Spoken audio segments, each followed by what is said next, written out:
Thanks for joining us. I'm Megan Roberts.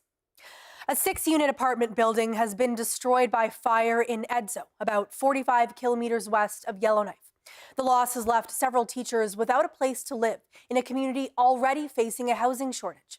RCMP say the fire was first put out, but later reignited and destroyed what was left of the building. The CBC's Avery Zingle reports. This 6-unit building in Edzo started burning early Friday. Now it's leveled to the ground. Neighbors say they saw the building smoldering early Friday morning before the fire spread to all units. One shed remains unburned. Neighbors were put on a warning to evacuate due to the risk of fire. Roberta Daniels lives 2 doors down. She says neighbors were given a warning to potentially evacuate. RCMP told my common law that we might have to evacuate too if this house catches on fire. And so I just got a few things ready beside the door just in case, but I was worried. She says the biggest concern now is finding out where to house those displaced by the fire. And I felt sad for all these people that were living here because I don't know where they're going to go or what is going to happen for them. As long as they're safe, their lives are safe and their animals, I was happy for that, but I feel sad because now they don't have a home. Like where they're going to go, like what they're going to do for them. This row of apartments housed 4 school staff. The communities of Betchico and Edzo immediately began pooling donations after the fire. Betchico is running multiple bingos. Chief Jimmy Bruno School Principal Diane Lafferty says that this is a hit in this community, which already has limited housing. Lafferty says she's grateful that people and their pets were able to escape and were uninjured in the blaze. Avery Zingle, CBC News, Edzo. As you heard from Avery, no one was hurt, though some firefighters were treated for smoke inhalation. Investigators believe the fire started after a heater was used to thaw frozen water lines. RCMP say there's no sign of anything criminal.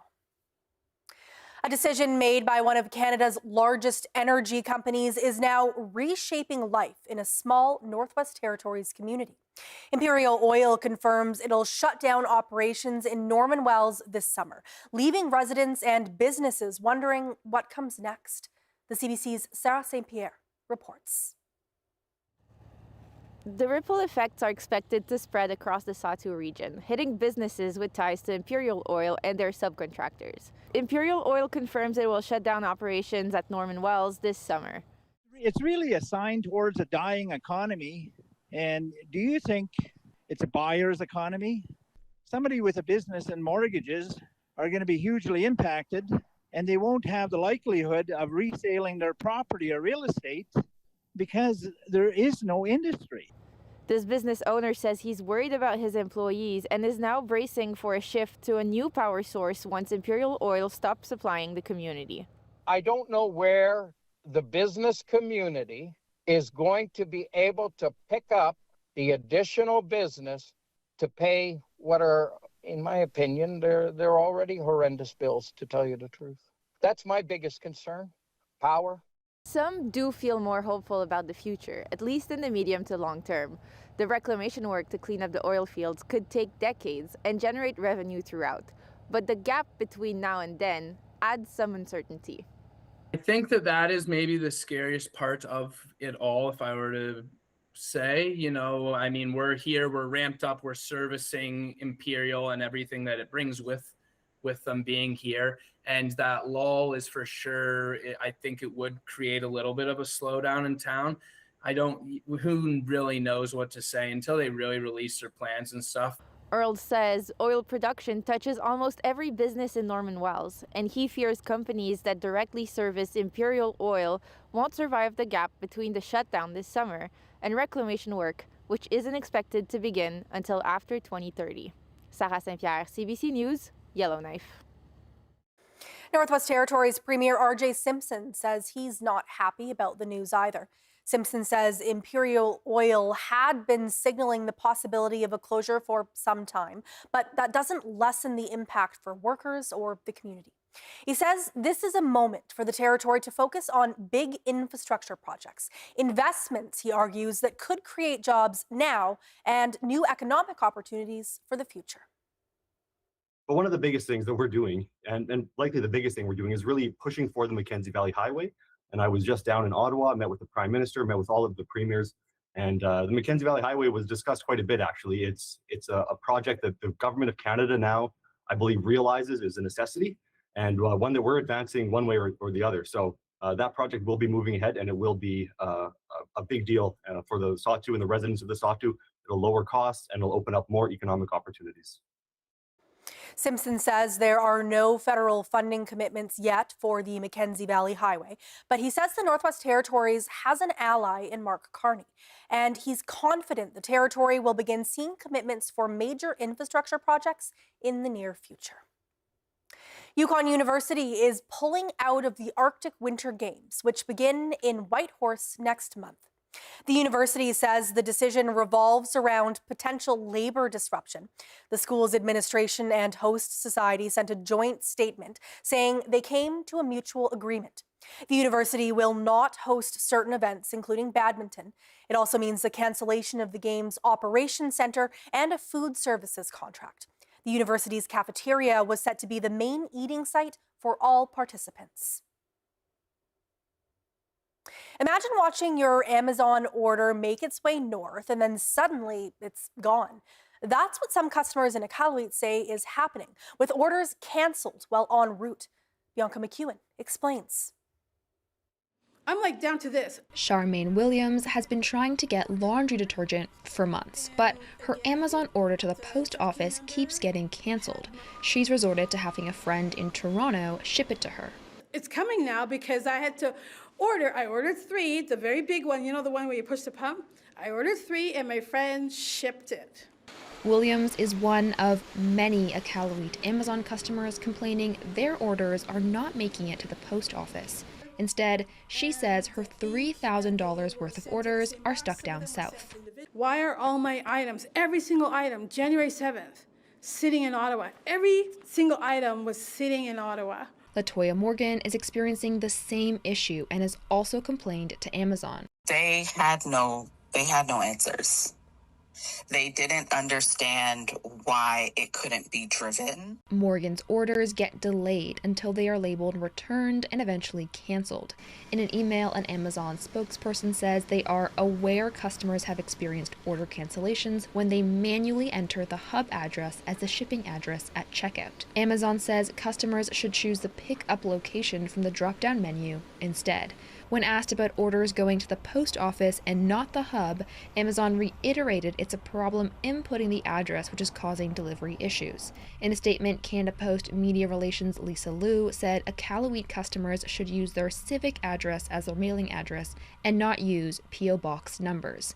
Still, Morgan worries for Nunavummiut who rely on Amazon to get essential goods. If you are in Iqaluit and you are only thinking of, well, I can just get it at the hub, think bigger, because if you might be able to get it at the hub, but others who are in smaller communities, more remote communities who rely on the post office bringing their items in, they will have to go without. Amazon says only a small number of customers are experiencing this issue and they are proactively issuing refunds. Bianca McEwen, CBC News, Iqaluit. A school nutrition program in Dawson City, Yukon that was shut down last year is running again after a major donation filled the funding gap. The CBC's Chris McIntyre reports. It's just before 8 a.m. on a regular school day and the halls of Robert Service School are quiet. So are many of the classrooms. While teachers prepare for the day's lessons ahead, some students are starting their day off with a little bite to eat. But it's not your average school snack. On this day, students have quite the spread to choose from. There's bacon and hash browns, breakfast sandwiches, fruit cups, and yogurt. Bella Pagali is in grade 6. She says the program is helpful on days she doesn't know what to pack for lunch. She says for other students she knows, this program is vital. I feel like it's good because some kids don't have money and stuff like that, because I know a couple of people who they only get food bank food, and I feel really bad for them. So I feel like it's a good thing that that the school give food for sack and lunch. The food is placed in different areas of the school for students to take freely. Arlo Penrose is also in grade 6. He says he enjoys having the opportunity to have fresh fruit steps away from his classroom. He says this program ensures that no child goes hungry while learning. Penrose says a full stomach supports a full mind. I mean, it's not too good that people aren't eating breakfast because it gets your mind ready and going for school, and it keeps you have energy for the rest of the day. Ashley Bauer-Bramadat is the education manager for the Shondagwitchin First Nation. Her department has been overseeing the program over the past 6 years.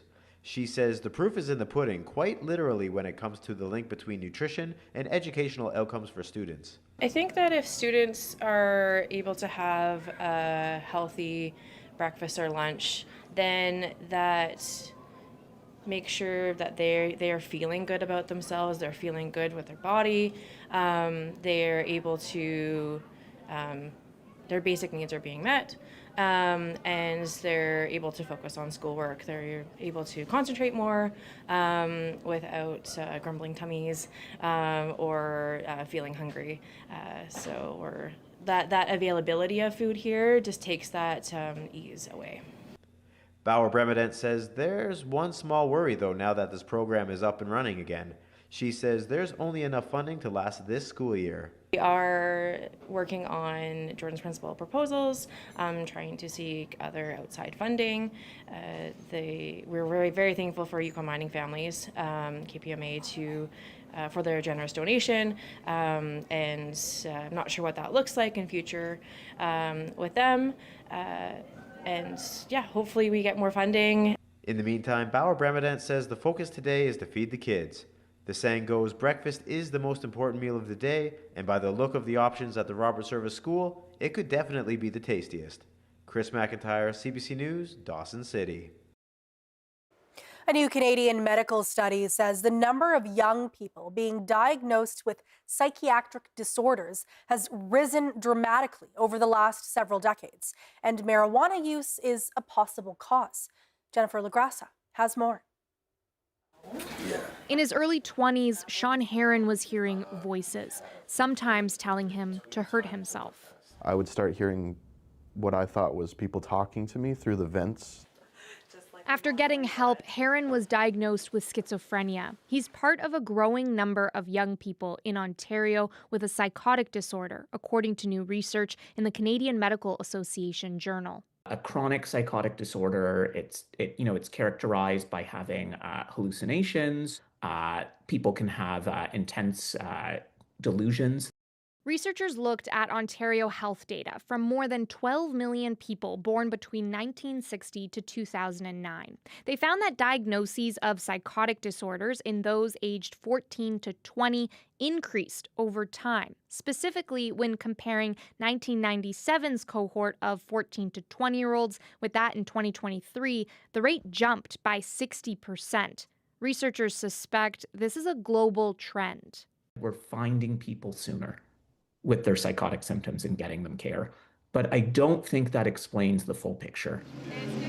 Researchers think one other factor might be the increasing use of cannabis. Past research shows people under the age of 18 are at a higher risk of psychosis if they frequently use cannabis with high THC levels. In males, we're seeing a younger age of onset and a stronger correlation to cannabis use.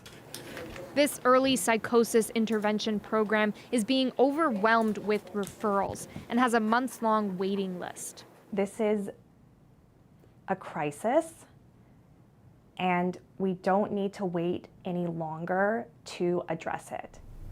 Heron was able to get the help he needed early.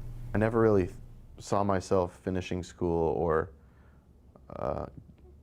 even like getting a job.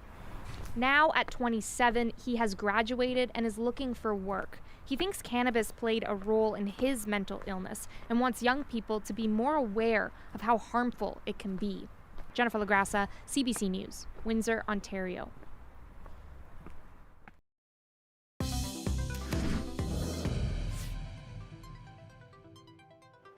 When they started their teacher education program, they were part of a full class. Now, 5 years later, two sisters from Cambridge Bay Nunavut are the only ones left standing. This June, they'll graduate with their bachelor's in education. Samuel Watt has their story. Colonial and post-colonial experiences in education. Denise Vanden Brink reads a lot for school nowadays, but that wasn't always the case. We didn't really go to school. There was a lot of sleeping in and just staying out late. That's despite how adamant her father was about education, but she says her outlook changed when she moved to Alberta in 2005. That was also another very healing experience, to go and experience a whole different world. 3 years later, her father passed away, but his commitment for learning continued to motivate her.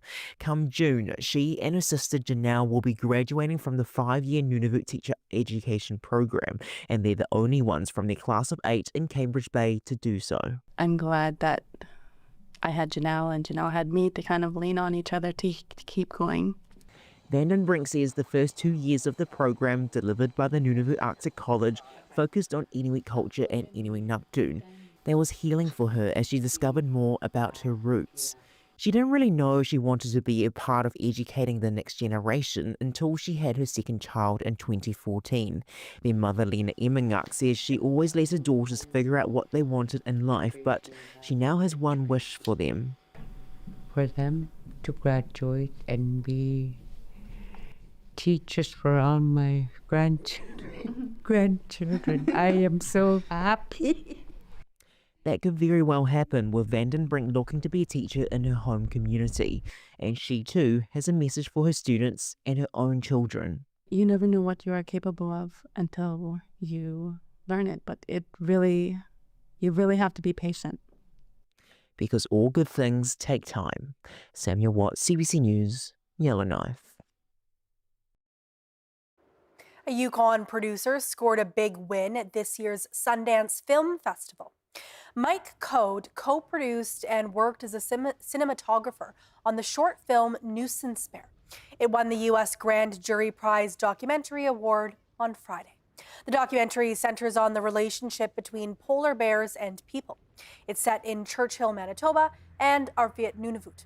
Code lived in both communities growing up. He says collaboration with community members was key to telling this story.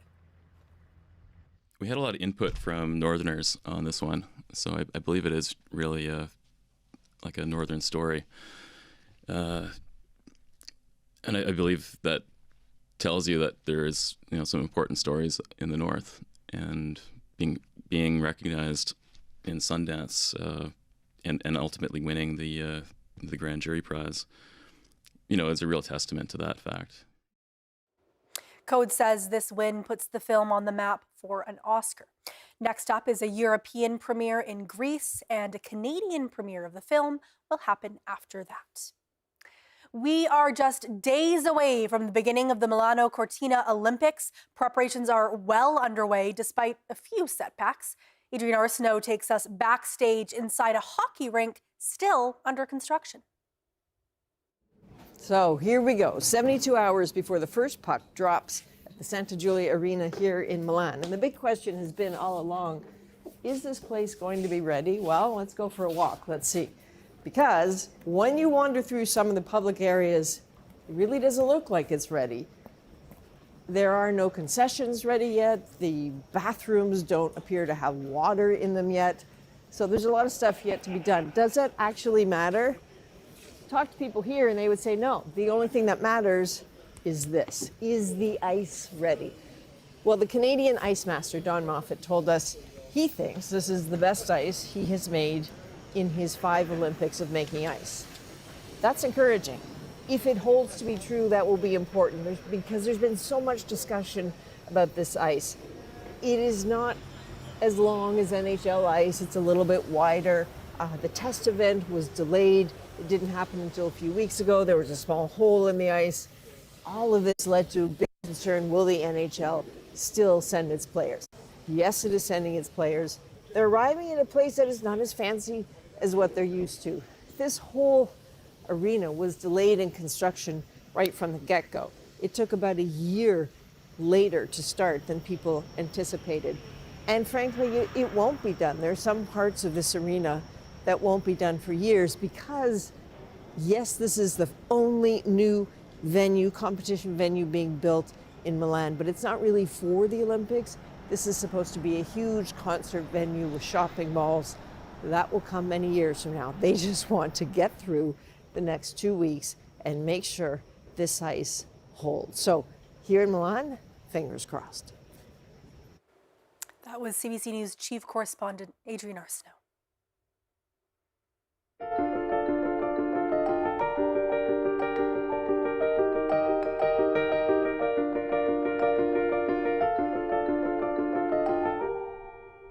The sound of traditional Inuit song filled the air in Iqaluit last week as residents learned how to make and play a hilauti, the drum used for ayaya singing.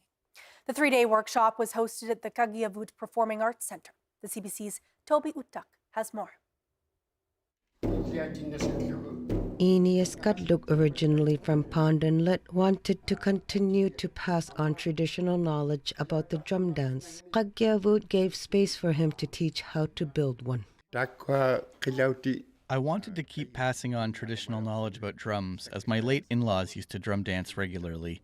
Even when they have passed on, I wanted to keep the knowledge alive. Annabella Piugatuk, originally from Igdulik, always wanted to learn how to drum dance since she was a child, watching her late grandfather drum dance for the first time. That sound of the drum was so deep and beautiful that touched me so deeply when I was a child, either 6 or 7 years old. I don't remember exactly how old, but I felt that calling me with the bang bang hitting me in my chest. Donovan Gordon Tutu traveled from Rankin Inlet to learn how to make a drum. He says it's not his first time learning how to make one. I'm grateful that I had experiences with different teachers because I am able to hear lots, and it's nice that we're able to share these these learnings. Teachers from Alvet was supposed to come to Iqaluit to teach, but couldn't attend the workshop due to bad weather. Toby Utak, CBC News, Iqaluit. 16 people in Aklavik NWT recently got to do something both practical and powerful, making their own winter parkas. The workshop was hosted by the Aklavik Community Corporation with support from the Inuvialuit Regional Corporation. Participants learned different sewing techniques and how to work with heavy-duty machines. By the end of the week, the group had made 27 parkas, with some people turning out as many as 3. Alongside the sewing, the group also took time for conversations about mental wellness and family violence prevention. One of the instructors says the workshop was about much more than just learning how to sew. And they're helping one another as well. Some of the more experienced sewers are helping the younger girls. And it's really traditional art therapy, getting together like this with a bunch of different ladies, learning from each other, helping each other, and it's just been amazing. The workshop ran from Monday to Friday last week. Now let's take a look at your weather.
And that is Northbeat for tonight. For news anytime, go to cbc.ca/north. Thank you for watching. I'm Megan Roberts. Have a good night.